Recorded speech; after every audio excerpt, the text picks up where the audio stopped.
এই হুঁশিয়ারিটাই কিন্তু আমি সেদিন করেছিলাম।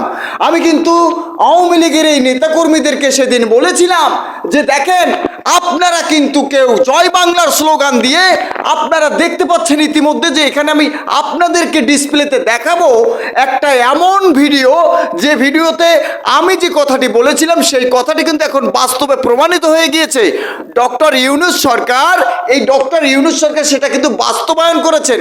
এবং আপনারা জেনে খুশি হবেন যে গোপালগঞ্জে যখন আওয়ামী লীগের নেতাকর্মীরা জয় বাংলার স্লোগান নিয়ে নেমেছিল, তখন কিন্তু তাদের পুটকি লাল করে দিয়েছিল, আর তারা স্লোগান দিয়েছিল আমার ভাইয়ের পুটকি লাল মনে থাকবে চিরকাল। কেউ কেউ আবার এই স্লোগানও দিয়েছিল গোপালগঞ্জের পুটকি লাল মনে থাকবে চিরকাল।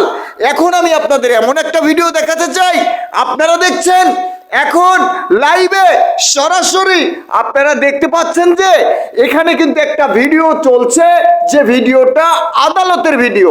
আদালতের মধ্যে আওয়ামী লীগের একজন অর্থ লুটপাটকারী, একজন চোরের পক্ষ নিয়ে যখন আওয়ামী লীগের নেতাকর্মীরা জয় বাংলার স্লোগান দিয়েছিল, তখন কিন্তু তাদের এই জয় বাংলার স্লোগান পাদদেশ থেকে ঢুকিয়ে দেওয়া হয়েছে।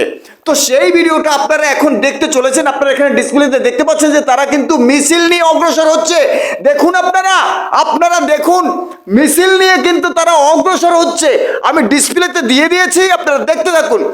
আপনারা আরেকটু পরে একটা ভিডিও দেখছেন, যে ভিডিওতে দেখা যাচ্ছে যে তারা যখন স্লোগান নিয়ে নেমেছে, তখন কিন্তু তাদেরকে কিন্তু তখন একজন লয়ার এসে, আদালতের মধ্য থেকে একজন লয়ার এসে তাদেরকে কিন্তু এমন ধমকি দিয়েছে, এমনভাবে তাদেরকে জয় বাংলার স্লোগান তাদের পাদদেশ থেকে ঢুকিয়ে দিয়েছে, তারা আর সামনে অগ্রসর হতে পারলো না।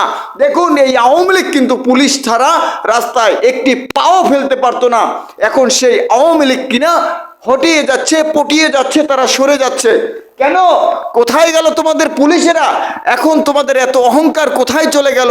এই যে দেখতে পাচ্ছেন, তাদেরকে কিন্তু একজন মাত্র লয়ার এসে আদালতের কক্ষের ভিতর থেকে এসে তাদেরকে কিভাবে হটিয়ে দিল, চলে গেল। ওই লয়ার বলল, চোরের পক্ষে সাপাই গাইতে এসেছিস, কে কে কে, এটা বলে সে যেভাবে চড়াও হলো, একজনের সামনে এতগুলো আওয়ামী লীগের নেতাকর্মীরা দাঁড়াতে পারলো না। ভিডিওটা দেখতে পাচ্ছেন আপনারা ভিডিওটা দেখে আনন্দিত নাকি দুঃখিত? আমাদেরকে অবশ্যই কমেন্ট করে জানাবেন। আজকের ভিডিওটি ভালো লাগলে লাইক করবেন, কমেন্ট করবেন, সাবস্ক্রাইব করবেন। আবারও বলতে চাই, জয় বাংলার স্লোগান নিয়ে রাস্তায় নামলে জয় বাংলা পুটকি দিয়ে ঢুকিয়ে দেওয়া হবে, আর হচ্ছে পাদদেশ থেকে ঢুকিয়ে দেওয়া হবে। পুটকি আর পাদদেশ যেহেতু একই, সেহেতু এক জায়গায় ঢুকিয়ে দেওয়া হবে। তো একসময় কিন্তু এই বাংলাদেশে একসময় কিন্তু বিএনপি জামাত দল করা কিন্তু অবৈধ ছিল। এখন আমরা দেখতে পাচ্ছি যে এই বাংলাদেশে আওয়ামী লীগ করাটা একটা অপরাধ হয়ে দাঁড়িয়েছে। তাই আওয়ামী লীগ না করে আপনারা নিরিবিলি থাকুন, ভালো থাকুন, সুস্থ থাকুন।